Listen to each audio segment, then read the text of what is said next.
ladies and gentlemen, so not prepared, but good morning. It is a Monday. Welcome to the Somewhat Daily Backup for Monday, the 14th of September. I'm your host, Nick Boy Richardson. I'm joined by Peter the Woodsman Burns. Petey, how are you? That's my woodsman move. It was throwing full-size axes into trees to chop them interesting. down. Okay, so as a woodsman, you see trees as your enemy. It's combat. No, I have to clear the forest for the creatures of the woods. For the fawns. For the fawns to sprink their way through. That is exciting. I'll tell you what else is exciting. Bin the trash team got paid, who's very excited, but BMAC got a job, so he's in a happy mood this morning. Congratulations, BMAC. Nice, congrats. Are you willing to share some more details about this potential employment? Like, I don't need to know the address, but the ABN would be helpful. That's very exciting. Yeah, I'm just very happy for you. There you go. BMAC runs his own review website called TLDR Movie Reviews, I think. Maybe it doesn't have movie in it. TLDR Reviews. And I assume he's been bought by IMDb and is now working for a major organization reviewing. You would hope so. I hope that they've given him the skin of Leonard Maltin so that he can slip in. Is Leonard Maltin dead? I don't know. Either way, it works. And you could slip into him and take over publishing that book every year with every movie in it.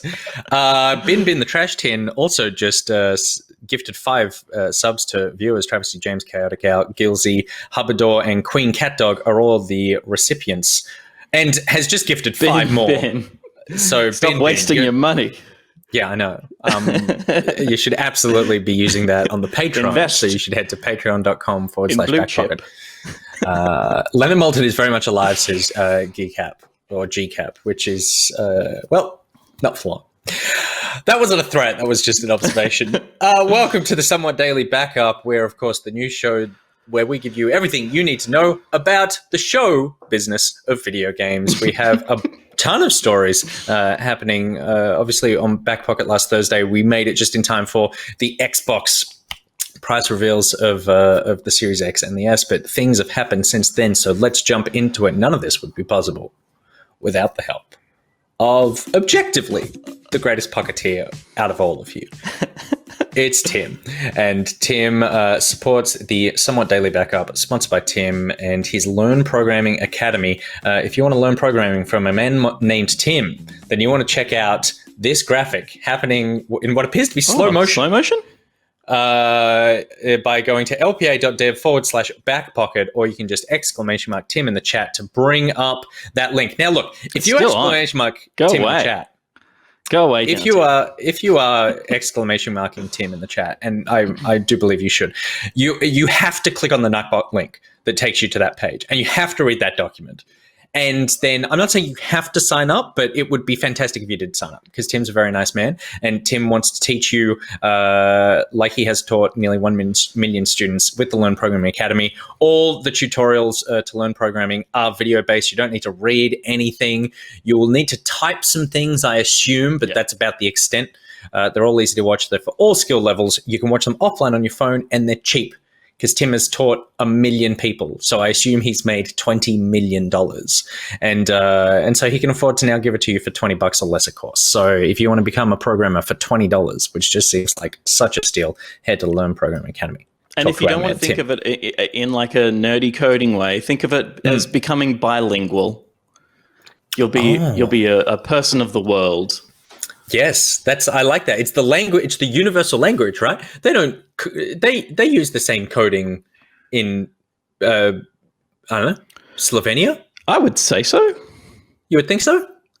I would think so. That yeah, I'm not going to say where my mind went. It doesn't need to be said. No, that's fine. Pete just went in slow-mo as well, but we'll figure it out. Something's happening. That's fine. Maybe if you pull the shawl over both shoulders, it will give you the power that you need. This is mountain internet. I cut down too many trees, and they were signal boosting trees. All right, let's jump into the news and start it off with the Ubisoft Forward stream that happened at the end of last week. There was quite a few things announced, a couple of things, some more information on. One of the things that I guess technically was announced, but so much about this game had leaked beforehand that it kind of took the sting out of a lot of that announcement was Immortal Fenyx Rising in 2019. This from Polygon. Ubisoft announced Gods and Monsters, a new game from the makers of Assassin's Creed Odyssey. A little over a year later, Gods and Monsters is back with a new name and a fresh gameplay trailer. Gods and Monsters is now Immortals Fenyx Rising. We knew that. It's coming to PC, as well as current and next-gen consoles on December 3rd. We didn't know that. And now we know a lot more about the game, and the game itself is Ubisoft's Breath of the Wild. Absolutely. I mean, even down to like hitting horned minotaurs with shiny blue things. Yep. Like the whole palette is Breath of the Wild. Not even just game design. I mean, it's just like the art design as well. And this trailer was like, you know, they want to be aligned with something as amazing as Breath of the Wild. We all do. I don't even make video games, and I want people to think that I have 1 inch of that quality in my life. You are the calamity, if anything. Fuck you, Woodsman. But yeah, the trailer didn't shy away from high ruling. No, the shots of like the climbing with the fiery mountain in the background, all that kind of stuff. It was like, yeah, it knows what it wants to be, and I think it's not gonna pretend to be anything it isn't. Can we turn the music up on this one a little bit? I can do it a little bit. I can't hear the master mix, so I don't want to blow people's ears off. But just give us a little. Oh, I missed the good bit because now it's like score. Back. Hang on, because now it's just score. We want to go back to that sweet song. There it is. It's what is it? I've got an itch in my pants and I need to dance. Those are the lyrics. Dance. So yes, this trailer, very interesting choice of music with this one. I think indicating a more playful mood to the game. Yeah. But you can crank it a little more. You can crank it. Yeah, there we go. Yeah, good. People are saying this is a groove. Okay, this slaps. Miss Jenkins says it's a the great sound song. of silence. Which it's a great song. No, that was Simon & Garfunkel. This is like a James Brownie type thing. It could even be James Brown, though he is very problematic. Which might align with Ubisoft's current headline. So there's a lot to talk about with Immortal Fenyx Rising, but we won't be talking about it this morning. Instead, we'll be talking about it on Wednesday night because we did get hands-on with the game, and we are going to do a live stream with our impressions on Wednesday on the Back Pocket channel at 8 p.m. You can come along, and we're going to be chatting about everything we played in Immortals Fenyx Rising, and get a feeling of what we think about this game. What do we think about this game? You're going to have to find out then. An extra stream. You like that? Yeah, you like that. You love it. Loving this. You're loving this. Yes, I love it. I'm excited for you. So please come along 8 p.m. on the Back Pocket Twitch channel on Wednesday night for more Immortal Fenyx Rising chat. And we should definitely play that song. Oh, can we play that song? We probably can't play that song. We'll probably get some sort of copyright strike. We could create a parody version of the song and perform it ourselves. Oh, that's a great idea. I mean, look, don't expect that because that's a ton of work that we need to do in 48 hours. But if we don't, just imagine how good it would be. Yeah. Hamish McKenzie says, so we're getting 3 streams this week. You're getting 4 streams. You're getting today, you're getting Wednesday morning news, you're getting Wednesday evening Immortal Fenyx Rising, and you're getting Thursday Back Pocket. That's 4. Oh my goodness. That's 4 streams. That is 4 streams. That is 25% more streams than you were expecting. Or actually, it's probably 33% more streams because you thought there was 3. Anyway, let's move on. We don't have enough time to do maths. Second story out of the Ubisoft Forward was Riders Republic coming in February 2021. Ubisoft's newest game. This from PC Gamer. It's called Riders Republic, and it looks like a massively multiplayer mashup of the company's Trials and Steep franchises set in the United States' most scenic national parks. The trailer shows wingsuits, mountain bikes, snowboards, and other popular means of conveyance in the great outdoors. Races look huge, with dozens of competitors aboard different rides, jumping and tricking as they go. Launches February 25th. 2021 on Google Stadia, PlayStation 4, PlayStation 5, Windows PC, Xbox One, and Xbox Series X. Don't sleep on Steep. Yeah, says Will. Right. Yeah. No, yeah. I mean, everyone slept on Steep, though, didn't they? So I am excited for this. I mean, it's very franche. It is the so franche. trailer that they put out is lots of just like, here's what we think an American extreme sports person sounds like. But I think that the core idea behind Steep was really interesting.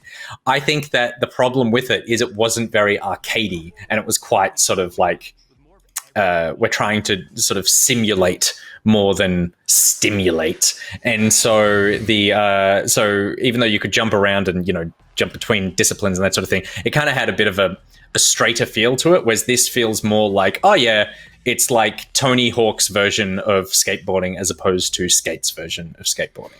Yeah, I hope there's game in it, because I feel like it could be like, even Steep didn't feel like it had enough game in it to me, which again, it was more of a simulator than it was like, obviously this is designed to be a bit mad.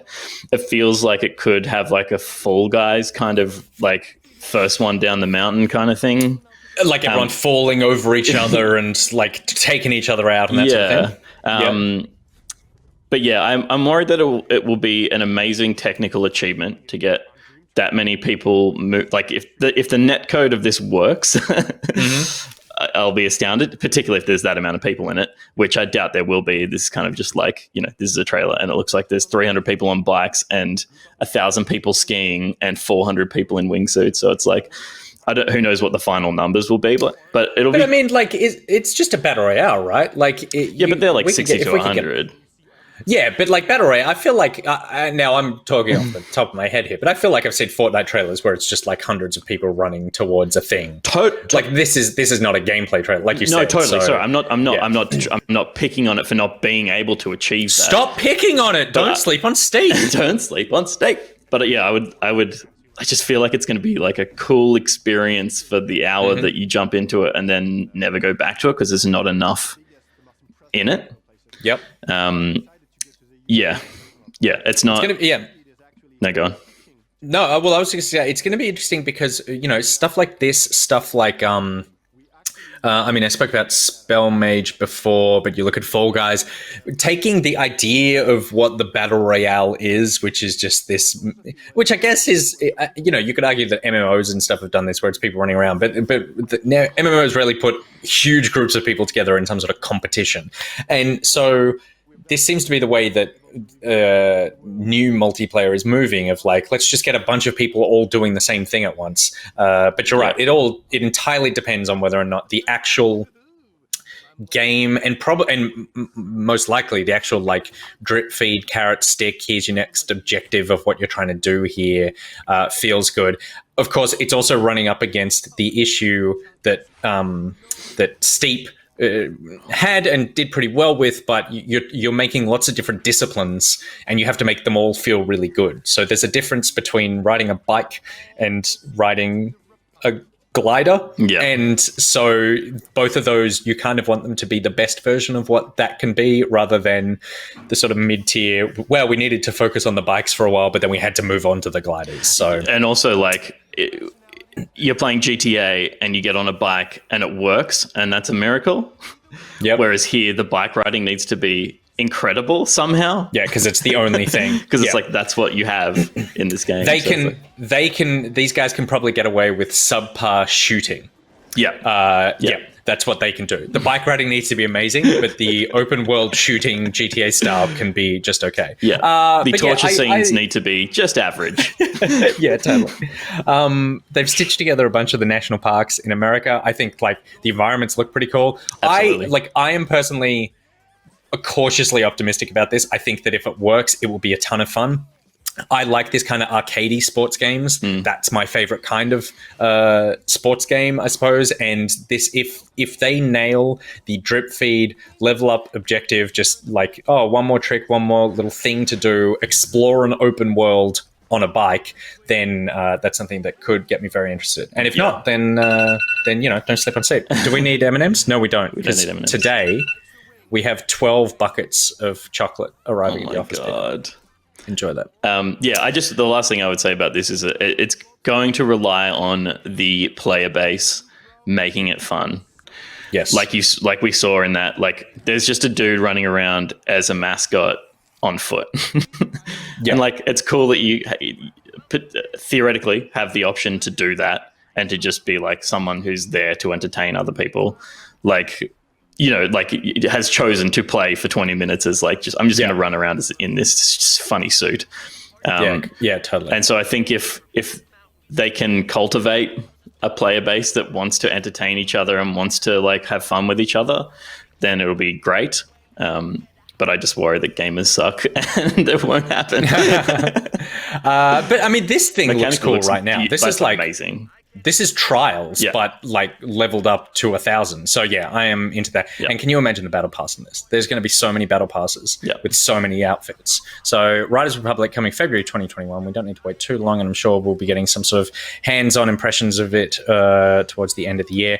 Something that a lot of people have waited a very long time for, the Prince of Persia remake is coming next year. After various leaks, Ubisoft have now officially announced the Prince of Persia remake that will return to PC and consoles for the first time in a decade. A fully fledged remake. This new version of Prince of Persia, The Sands of Time, will arrive for PC, PlayStation 4, and Xbox One on the 21st of January, and is playable on both PS5 and Xbox Series X via backwards compatibility. The Sands of Time has been a 2-year project for Indian studios Ubisoft Mumbai and Ubisoft Pune. Not sure. And the first game either studio has helped to lead development on. Previously, they've both worked on other Ubisoft titles like Just Dance and Steep. Don't sleep on Steep. Peter, how do you feel about the Prince of Persia? I've never played a Prince of Persia game. I have never played. Well, actually, I played the new one that came out like 10 years ago, but I never played Sands of Time. Yeah, I've never played a single Prince of Persia game. Oh, I think I've played one of the old side-scrolly ones, the like 2D platforming ones, but just a little bit of it. I have no attachment to this, and hearing that it's being remade, knowing that people love it, it's like I was just assumed there was a lot of excitement about it, and now I've just seen a lot of people being like, "Oh, it's ugly."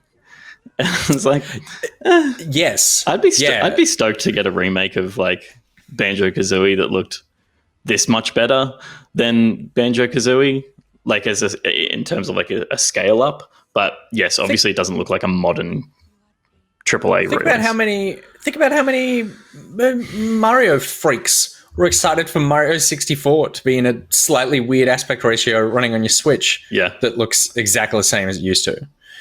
Ridiculous. I did see. So there were people who were saying that they're unhappy with how it looked, and then a website called the Mako Reactor actually spoke to Ubisoft India to find out more.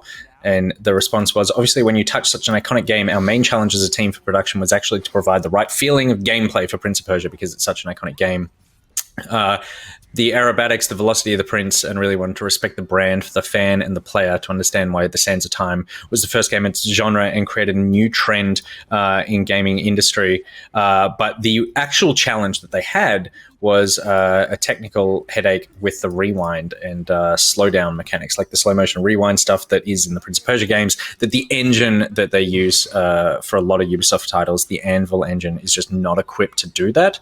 It's mainly for open world games, and what this is like a short linear game, and so that seemed to be where a lot of those challenges came for. But they went, the reason that it looks like this is they went that they wanted to, this is the look they're going for. They wanted to not redefine the visual identity of the game. They wanted to sort of just like keep it feeling kind of the same, but playing how you remember it playing on modern hardware. So yeah, deliberate choice. I don't think it looks bad at all. I think it looks fine. Yeah, I think it looks fine as well. As long as it plays, as long as it feels right, like the wall running and the like skipping around in time kind of works like it used to. Yeah.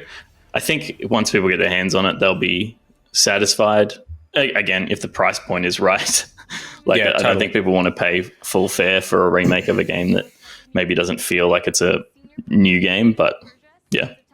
Yeah, I would be very surprised if this was a full price title. And also, like, you got to go, well, while it's a sort of historic beloved game, I don't think that this is necessarily going to be like a number one selling title for a year. So you go, well, how much money and time do you want to sink into a remake, out of what you compared to what you're going to get out of it? Like, do you want to be saving that for trying to figure out how to make Skull and Bones work, as opposed to sort of focusing down on Prince of Persia? So we'll see some more of that coming as it comes out next year. But maybe I'll finally get to play Prince of Persia. I enjoyed the cell shaded one that came out in 2009 or something like that. So yeah, it has all the things that I like. I just never played it when I was a kid. Yeah. Moving on. Yeah, I was just going to say, it is Ubisoft's first remake, and it's kind of a cool job to give to one of their new studios as well, as like a, get your systems working. I'm sure the studio came to work together heaps better during the process of between starting the development of this and finishing development. So having something as like a remake to start with feels like a good thing. Totally. To be working on. Necrotech, yeah, absolutely. Like, there's a base. Necrotech says, as someone who used to write Banjo-Kazooie fanfic in primary school, Pete, you literally Prince of Persia yourself through time and sped up. That was insane. I would give most of my limbs for the Banjo Redooey remake. And then Crowlers said the thing I cannot possibly agree with more on the internet this week, just give me the remake of The Simpsons Hit and Run. Give me the remake of that game. Oh my, so many, not just hours, days spent playing against my sister in that game. I love Simpsons Hit and Run so much. So much. Crowlers, let's make this happen. You and I, buddy. All right. So that was most of the big game stuff that came out of Prince of Persia. Something that was iconic for not being there. Still no Skull and Bones. So it's been a few years now since we heard about Skull and Bones, and it was not featured here at all. It's becoming a bit like, vaporwary, it feels like. But Ubisoft came out and said that the reason it hasn't appeared is we dreamt bigger for Skull and Bones, and these ambitions naturally came with bigger challenges. These difficulties resulted in necessary delays for our game. Critical questions needed to be addressed over the past several months, such as how do we modernize the classic pirate fantasy? How do we ensure a more immersive and visceral experience? How do we create cool and memorable moments in game? For most of these questions to be answered, it was clear that we needed more development time. Yeah, sad but fair. I worry as well that we're going to get past the point of like excitement about seafaring pirate games. Yep. Not that Sea of Thieves like just took the cake for everyone. I think Sea of Thieves obviously has become a much more feature-rich game since it launched. But for me, when I heard about this, I was like, yes, I freaking loved the seafaring combat in Black Flag. Black Flag's still my favorite Assassin's Creed game because of that. So I was excited about what it would mean to play a full pirate game. It really just could have been another Assassin's Creed spin-off for all I cared with the same systems, but they obviously wanted to rebuild from ground up. And the footage that we saw, I think this is the 2018 or 17 E3 or something, when it was like, here's this thing working. It's like, it looks good. But now that we're 3 years later, there's a new generation of consoles coming out. It can't look okay. It needs to look really good as well. So totally, as they're rebuilding these new systems to make the game fun and interesting, they're also going to be rebuilding the tech to make sure that, or reworking the tech to make sure that it's optimized on the new consoles and it looks as good as it possibly can. Because otherwise, why release it? Yeah, for sure. And also, I think it has that thing of, you're right, that Sea of Thieves, I don't think there can only be one pirate game, but Sea of Thieves was the big one to come out that kind of sated that feeling of like, oh, we don't have one of these, And then Sea of Thieves came out. It's like, oh, we have one of these. And so then it sort of puts more weight on Skull of Bones to be like, okay, what do you add to this rather than just you get to be the game that scratches that itch first. So it'll be interesting. Yeah, it'll be interesting to see what they do. In July, there was rumors that they'd sort of moved it away from the idea of like an open world game, which is what it had always been, into a live service game. I see no world where this isn't a live service game. That is, I just think it would be crazy for them to release this kind of game and not make it a live service game, because that's probably how this thing finds an audience, and you can just continue to add it over time. And I imagine they've also been just watching Sea of Thieves and the lessons that Sea of Thieves have been learning for Skull and Bones on their behalf. Yeah, and yeah, hopefully have been able to take some stuff away. But yeah, it's been a few years now, and we're just still no more info. Yeah, we'll find out at some point. Yeah, because I think the ideal version of this game is like The Witcher Light, but instead of heaps of land, there's just heaps of sea. It's like a great description of this. That's a great description of all boat games. Is instead of a bunch of land, it's just a bunch of sea. Just imagine it's mountains, but the mountains are all liquids or fluids, or inverted. Or they're inverted mountains, and we've filled them. And then the final thing of note, I suppose, from not from the Ubisoft Forward, but from the pre-show, is Ubisoft CEO Yves Guillemot issued a public video apology to people hurt by the company's failure to protect them from abusive employees. So obviously Ubisoft in the news a ton over the last couple of months regarding workplace harassment and some real sort of culture and tone issues happening at that company. And the first Ubisoft Forward that happened a couple of months ago, 2 months ago maybe, when a lot of this stuff was breaking. In fact, I think it was a day or two after this broke, because that was the thing, that they never referenced it in this one, and they sort of came under a lot of fire. So they have issued now this public apology via video with this forward. Pete, do you think that this is doing enough? This is a step in the right direction? Yeah, I think it was a well-articulated response. And some of the criticisms, one really valid, is that they didn't put it in the Ubisoft Forward.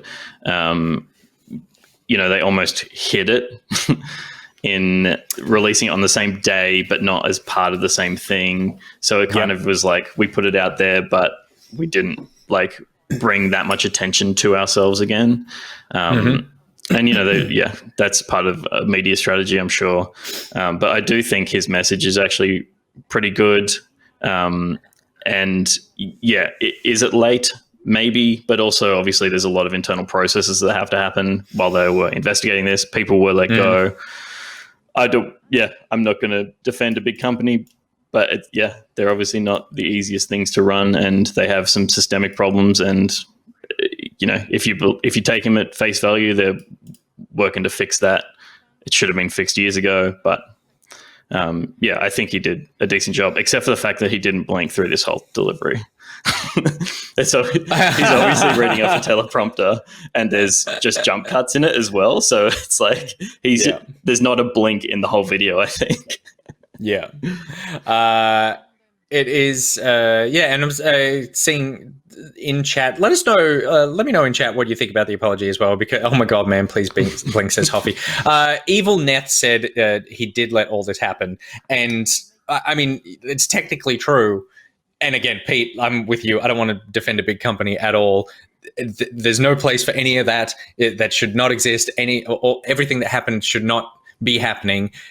Tone is set from the top. Culture is set from the top, but also the top can't just monitor everything.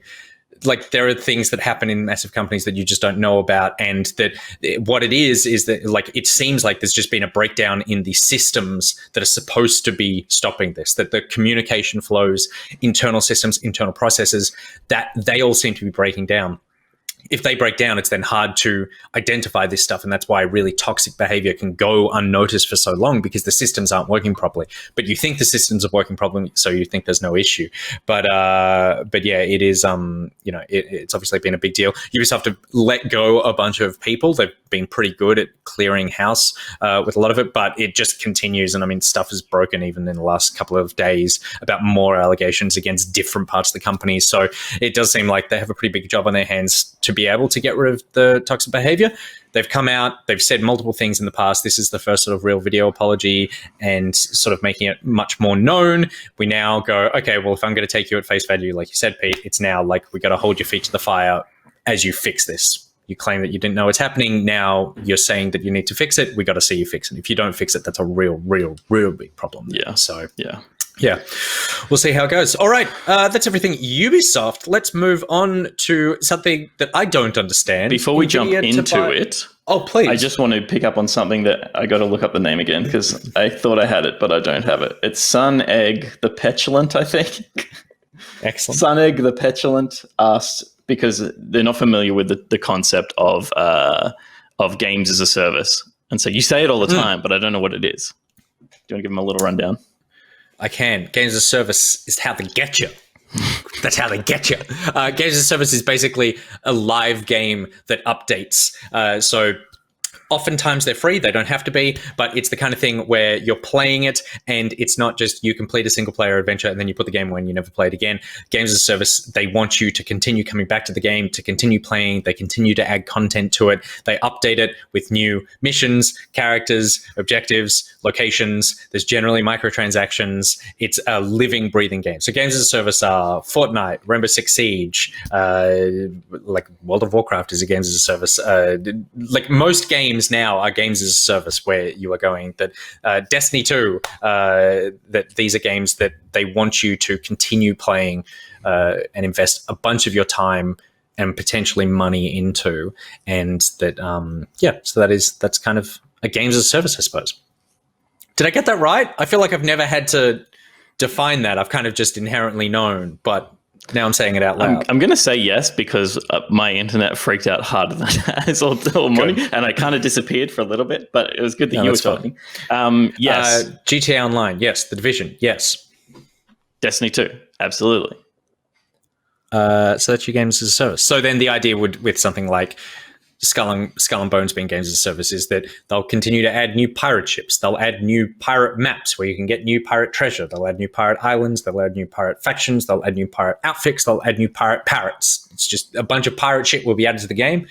And then there'll be one update where suddenly there's no water and it's all just land. And you realize I was just on The Witcher this whole time. How did they get the license for The Witcher from a completely different developer? You would have thought that we used Assassin's Creed as the analogy here, but no, we have chosen to use The Witcher as the parallel. There you go. Yep. Games as a service. Peter, I've explained games as a service. Explain to me why NVIDIA are buying ARM. Where's this video that I grabbed? It doesn't really matter. So NVIDIA, Wall Street Journal, they announced that. Oh, geez, did you just make the whole document black while I was looking at it? I did, because the white reflects in my glasses, but if I make it black, then it doesn't show up as much, and you can see my beautiful baby. That was terrible. I thought I'd hit something. So SoftBank Group Corp, this is going to be this is dense, and we won't dwell on it for too long, but I thought it was interesting to bring up, is apparently nearing a deal to sell the British chip designer ARM Holdings to NVIDIA for more than $40 billion. So a little bit of setup. SoftBank Group are a Chinese company that own a bunch of stuff, including... They own everything. Including ARM Holdings. ARM Holdings are a British chip engineer. So they don't necessarily manufacture chips. They do a little bit, but they have facilities that manufacture their chips, and they own the IP. The IP that they own is the design of these chips. And they do a lot of CPUs for smartphones, for tablets. If you've got an iPhone, it's got an ARM chip in it. And Apple even announced, I think, that they're ditching Intel for the next run of Mac products. And they're going to be using ARM chips in those as well. So Quick bite before Apple use ARM, says Mocket. I mean, that I imagine if the sale goes ahead, that deal's going to stay in place. NVIDIA don't want to buy something and then not make money.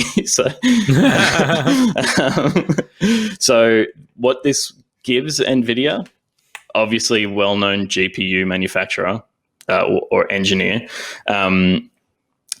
will now internally, if this deal goes ahead, and it's meant to be settling sometime today, will own internally the engineering power to design CPU and GPU.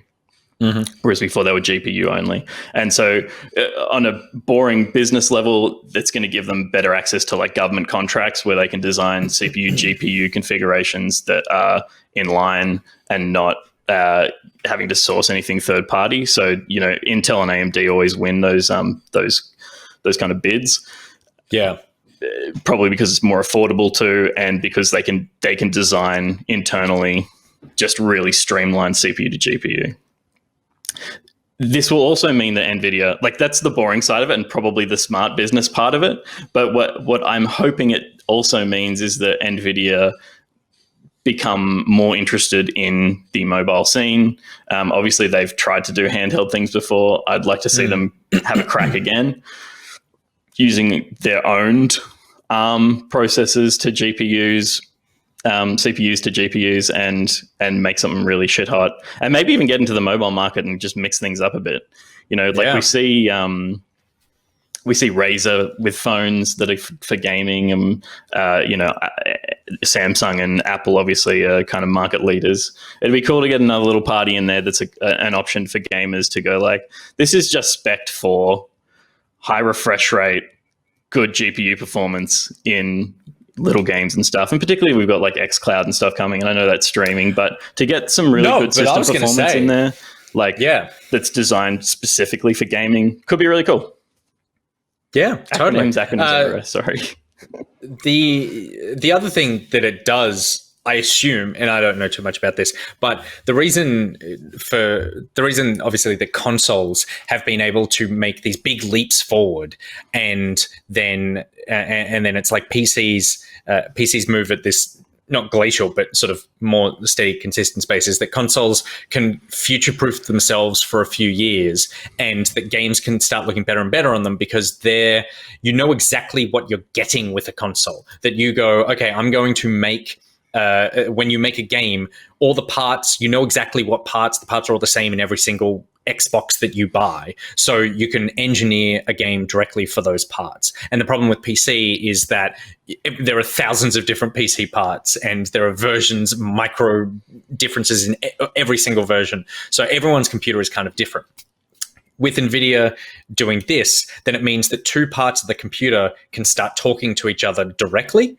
And that NVIDIA, if they're getting, Pete, am I right in saying that if they're getting into CPUs, then there can be heaps of efficiencies created between the GPU and the CPU that NVIDIA can bake in at a sort of core level with their own software that can help games run better because they control the conversation between those two pieces of hardware. Absolutely, yeah. And so like, all these chips come out, and tiny little things with 1 billion pins, and they don't really make sense to look at unless you know what you're looking for. I certainly don't understand them, but what companies like ARM do is that they build the template of that. So the IP that they buy is this, they create the channels, they create this, they basically are city planners.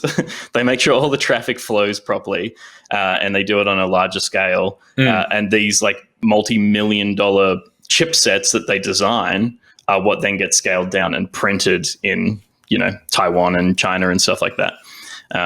So yeah, NVIDIA are going to be able to work closely with AMD's like world-leading engineers. Really, they are kind of, AMD are the hottest property in the chip market for a reason.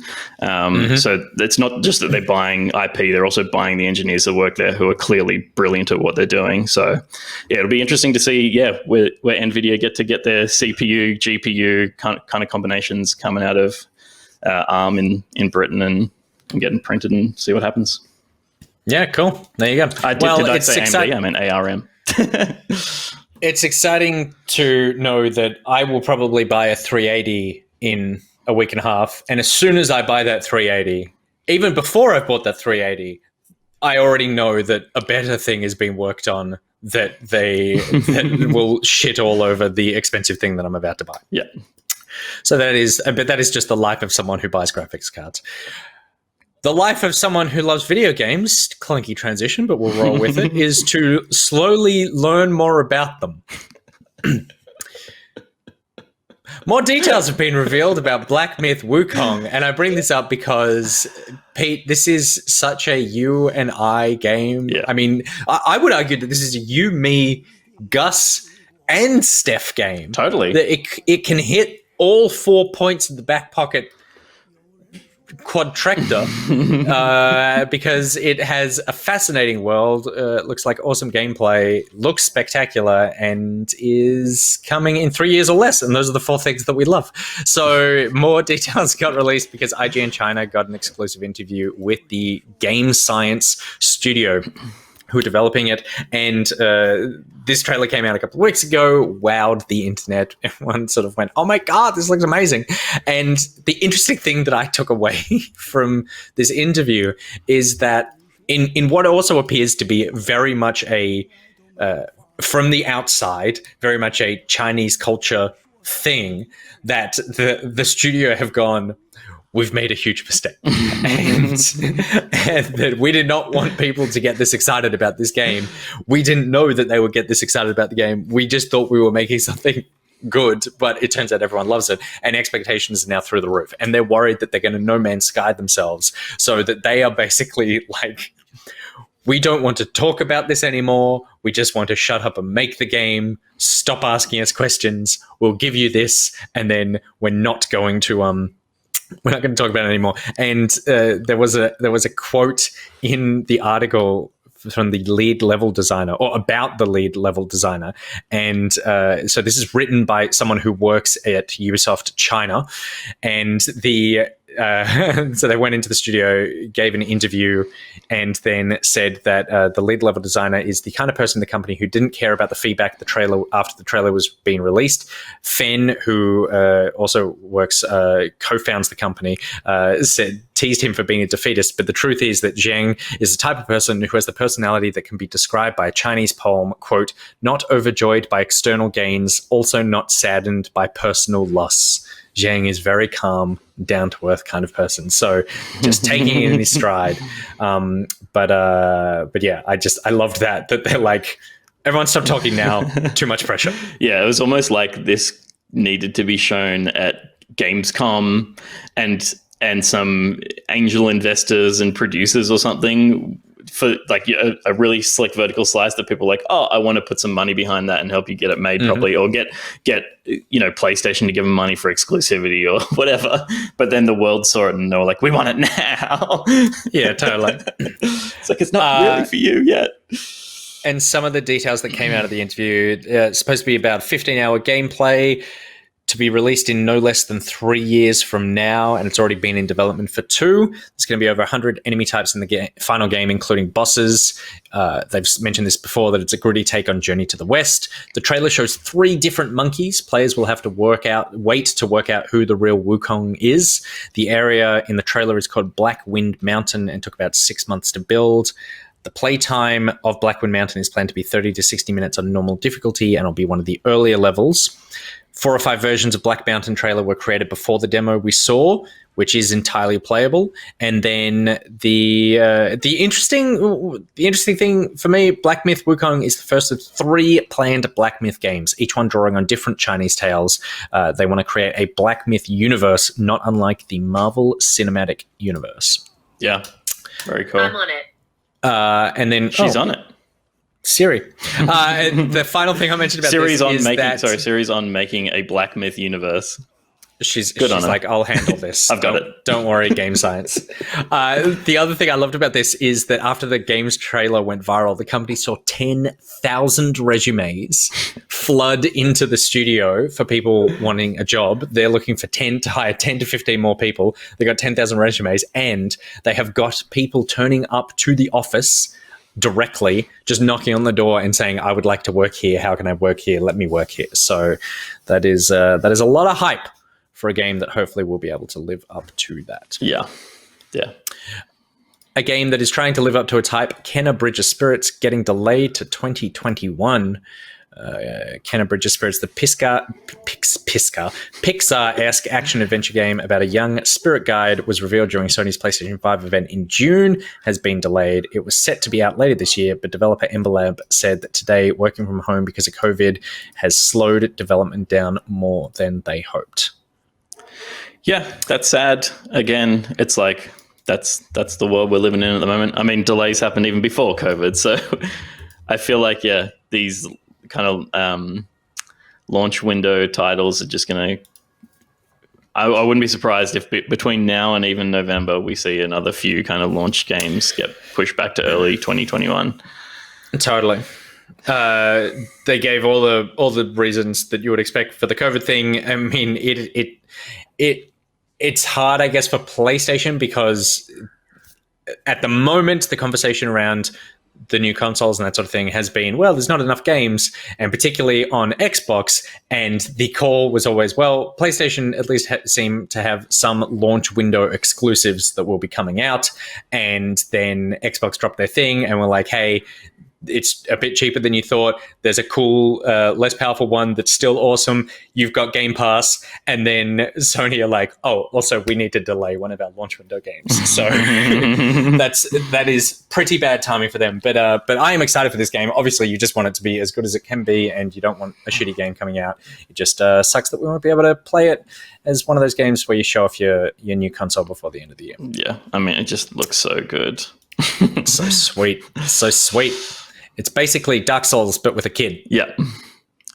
That's what it is. Dark Souls. You could just say basically anything that has third-person combat is Dark Souls. Yeah. If according to Reddit. So you just need to. So that's just a good way to describe everything.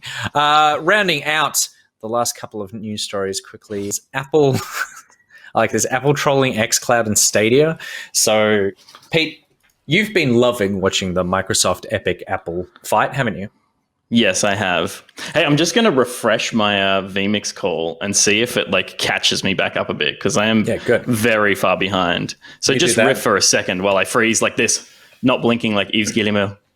Let me tell you what Apple have done. So obviously there's been a lot of contention over the last few weeks around Epic and Fortnite and the payment systems and everything within the Apple ecosystem. But then the other thing, which happened, I believe, before that, but then got sort of pushed under the rug in terms of the Apple Epic fight, is that Apple said, well, you can't have xCloud and Stadia and game streaming services like that on our platform, because we want you to have to submit every game, every title needs to go through a process where we approve that it belongs in our store. We don't trust you to moderate your own content. And there are some companies where I would say, yep, that's fair that you think that about them. I would not say that Google and Microsoft have any interest in sideloading malicious hardware onto your phone, but maybe I'm just naive when it comes to that.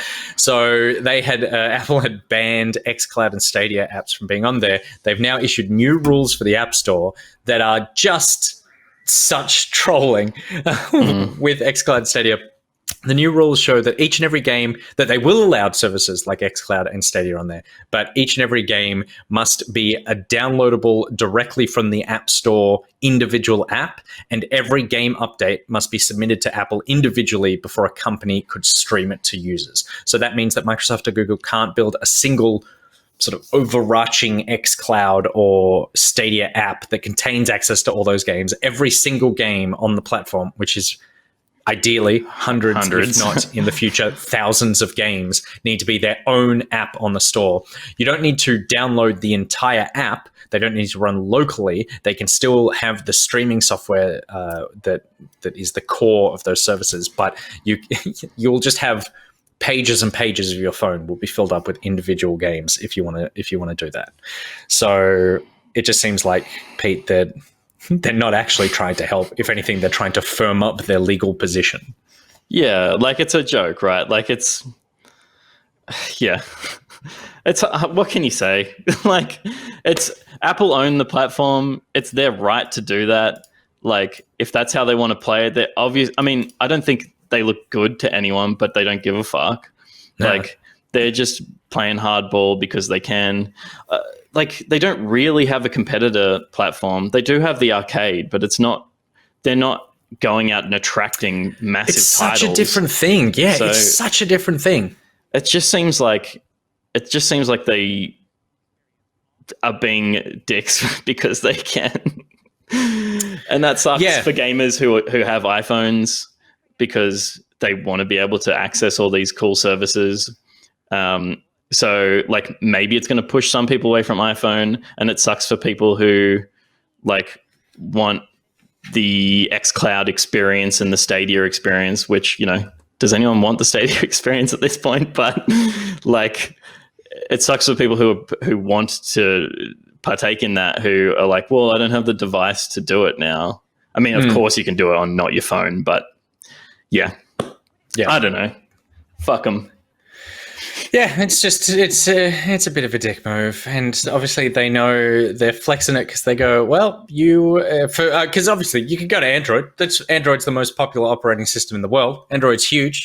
There are tons of people out there with Android phones, but if you've got an iPhone, the number one thing you don't want to lose is iMessage, and it's like, that's how we got you. We got you with iMessage. iMessage, you'll never leave because of iMessage and because of the way that we back up and integrate your photos across everywhere. So those two things just mean I will never, ever, ever leave Apple unless they put iMessage on some other platform.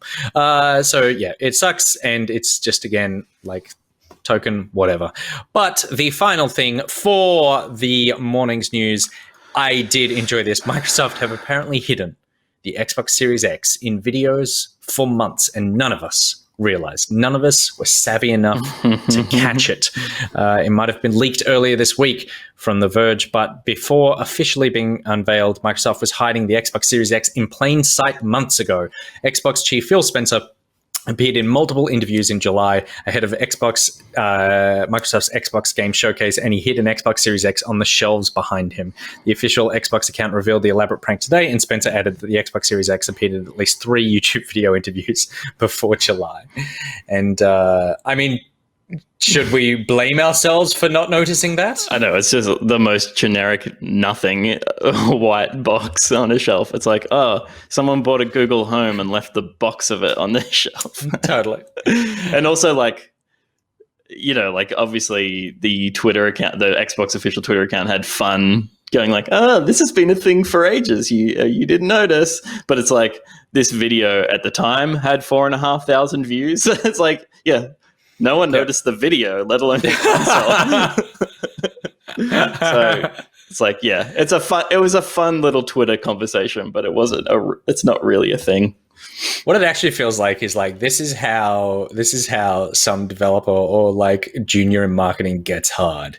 This is the kind of thrill seeking that's just like, we put it out there. It's out there. People have seen it and they don't even know yet. It's just like, this is how I achieve tonight. So it's yeah. I mean, honestly, if I was making a console, I'd probably do the same thing. But there you go. I was about to say, we've all seen it for months. We haven't. 4,000 people have seen it for months, and the rest of us had no idea that video or this even existed.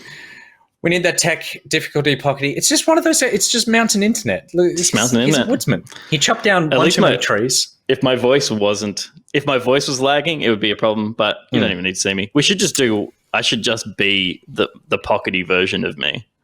Just why don't you just pull a face and then freeze your camera? And then, I could do that. Yeah, you could do that. Oh, and does that work? No, it just went black. No, it just turned the camera off. So damn it, that was useless. All right, good. Well, I'm glad we're figuring this out live on air. That's it for the news, ladies and gentlemen. Oh, and we did it under an hour. I thought this would really blow out. We got 7 minutes to fill. One thing we haven't mentioned yet, which we definitely should, is that the Sony have announced the date of their show. That's not it. Hang on, let me switch off that little. Oh my god, that's the Xbox Series X in the background. The PlayStation was on his shelf the whole time. Sony have announced their date that they're going to be telling us something.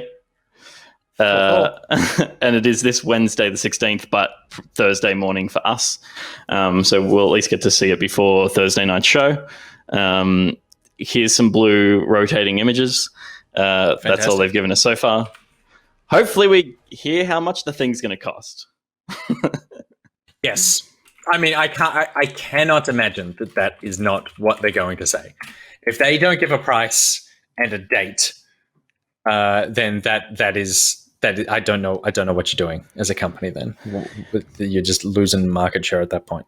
Yeah. Skarovic points out Skarovic. Unclear. Skavorik points out that it's 6 a.m. on Thursday morning, which is actually reasonable. You can get up to watch that as opposed to staying up till 3 or 4 o'clock in the morning to try and catch it.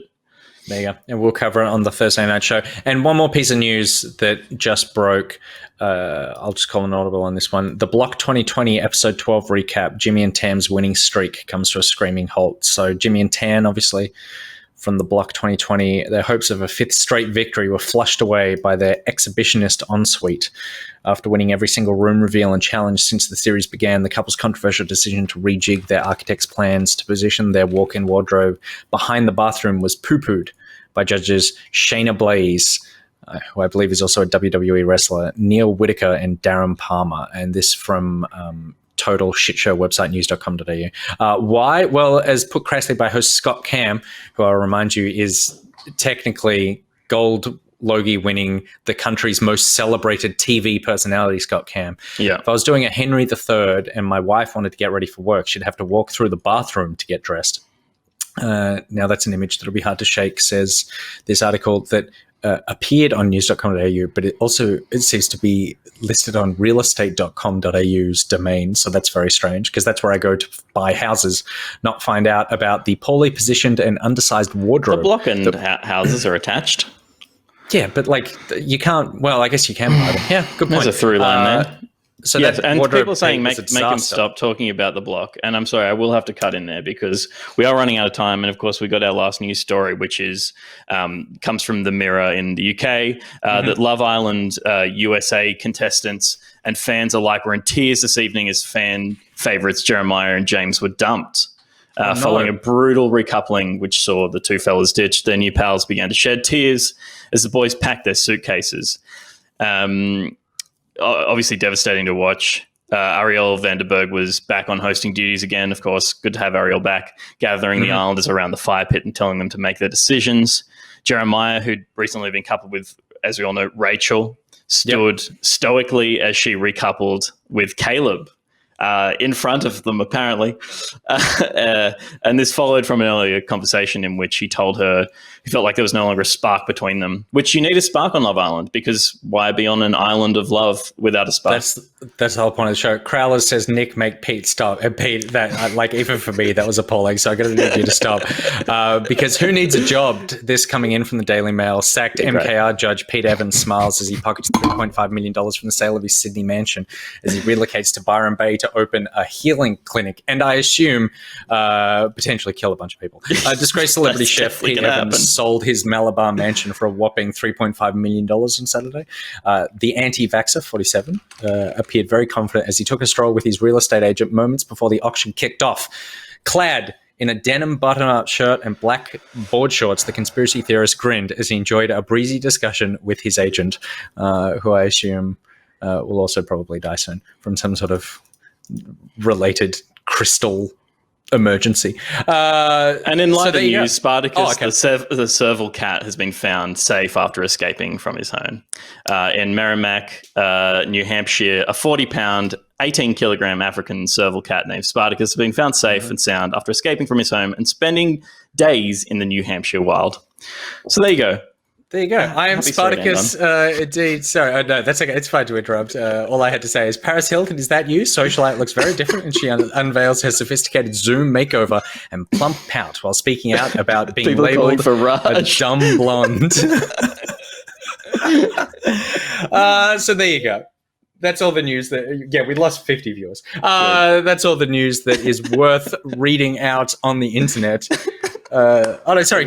Chrissy Teigen hits out at her new pal Kim Kardashian's new mater. Now she feels zero pressure to hide her baby shit, bump. Please. What does that mean? I did not. The Vampire Diaries star Claire Holt gives birth to a baby girl and gives her a very sweet name. Hang on, we need to find out what this very sweet name is.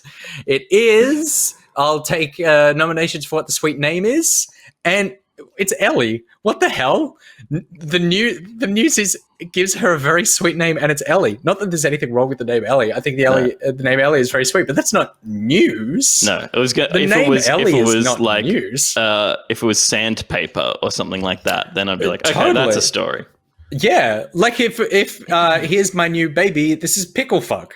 Then that's Chris. Like, was it Chrissy Teigen? I can't remember which bullshit celebrity just gave birth, but someone gave birth to little baby pickle fuck. Then you go, that's making the Mirror's front page. But Ellie, please, this is ridiculous. How do we unsub? You don't need to. We're going to back out.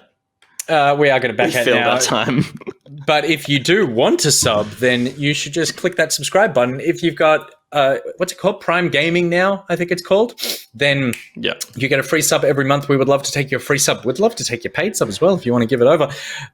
Or if you don't want to use that sub, then head over to patreon.com/backpocket and become a patron. There are all sorts of rewards on offer for the wonderful community that are the Back Pocketeers. And you will also get access to the Discord, where it is just, oh my God, the Discord is going so well. The Discord, there is so much conversation in the Discord. It's actually overwhelming to the point that I think we should probably shut down the Discord because it's becoming a burden that I have to continue to check. But it is just an amazing group of people there and an amazing group of people watching this show. So thank you very much to all of you. Yeah, legends. Yeah, I'm just looking right now. There's so many. Every single chat has new messages waiting for me to look at. Every single one of them. It is a good time, and we are very thankful for all of you for being sponsors of this show. We will be back on Wednesday morning at 10:30 for more news, Wednesday evening at 8 p.m. for the Ubisoft Immortals Fenyx Rising chat, and you'll also get to see a gameplay session of us playing that game. And then we are back on Thursday evening with your Back Pocket tonight, 8 p.m. on a Thursday. Yeah. Let's back out. And we've got a video coming out tomorrow as well. Oh, we do. We got a first play coming out tomorrow. A playback coming out tomorrow of something. Oh, we've already announced it on the stream last week. What's it called? Dolphin Pants. Paradise Killer. No, that's one of our viewers. That's Paradise Killer. Yeah. Paradise Killer is the and then there was an interesting thing about Paradise Killer. Because I'm very much enjoying this game, and Pete was not enjoying it, but that's fine, is that former Fox star Neroli Meadows lands a job with Star Sports India covering Indian Premier League cricket after getting the axe from the Netherlands.